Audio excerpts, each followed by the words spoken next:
நமது சிறு செயல்கள் கூட நமக்கு உதவும். அன்பார்ந்தவர்களே, அரசை ஒருத்தி தனது திருமண நாள் அன்று ஒரு கைதிக்கு மரண தண்டனை நிறைவேற்றப்பட இருப்பதை அறிந்து மிகவும் மனமுடைந்து போனாள். அவனை எப்படியாவது காப்பாற்ற வேண்டும் என்று அரசனிடம் கெஞ்சினாள். அரசனோ நீதித்துறையில் நான் தலையிட முடியாது என ஒதுங்கிக் கொண்டான்.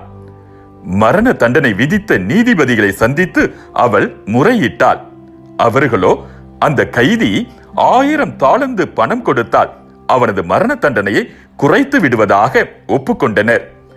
அரசி அந்த தொகையை தானே கொடுப்பதாக ஏற்றுக்கொண்டாள்.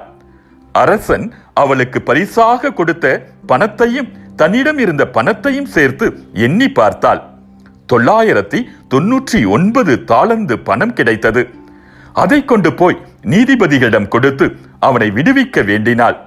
அவர்களோ மீதமுள்ள 1 தாலந்து பணத்தையும் கண்டிப்பாக கட்ட வேண்டும் என உறுதியாக கூறிவிட்டனர்.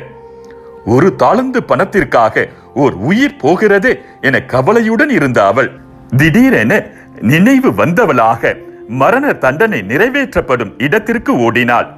அங்கே அனைத்தும் தயாராக இருந்த நிலையில், நிறுத்துங்கள், மீதமுள்ள 1 தாலந்து பணத்தையும் கொடுத்து விடுகிறேன் என்று கூறி அந்த கைதியை பார்த்து, உன்னிடம் எவ்வளவு பணம் இருக்கிறது என்று கேட்டாள். அவனும் தன்னுடைய சட்டை பையில் தேடி பார்த்து அதிலிருந்த 1 தாலந்து பணத்தை எடுத்து கொடுத்தான். சகோதர சகோதரிகளே, ஒருவர் ஏதேனும் குற்றத்தில் அகப்பட்டு கொண்டால் தூய ஆவியை பெற்றிருக்கும் நீங்கள் கனிந்த உள்ளத்தோடு அவரை திருத்துங்கள். அவரை போல் நீங்களும் சோதனைக்கு உள்ளாகாதவாறு பார்த்து கொள்ளுங்கள். ஒருவர் மற்றவருடைய சுமைகளை தாங்கிக் கொள்ளுங்கள். இவ்வாறு கிறிஸ்துவின் சட்டத்தை நிறைவேற்றுவீர்கள். புனித பவுலடியார் கலாத்தியருக்கு எழுதிய திருமுகம் 6ஆம் அதிகாரம் 1 மற்றும் 2வது இறைவசனங்கள். நாம் செய்யும் சிறு நல்ல செயலும் நமது ஆன்மாவை காப்பாற்றும். நம் ஒவ்வொருவரிடமும் வெவ்வேறு நல்ல பழக்க வழக்கங்கள் உள்ளன.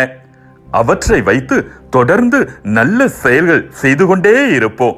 அந்த நல்ல செயல்கள் என்றாவது ஒரு நாள் நமக்கு நிச்சயம் உதவி செய்யும். மீண்டும் மற்றொரு சிந்தனையோடு உங்களை சந்திக்கும் வரை விடை பெறுகிறேன்.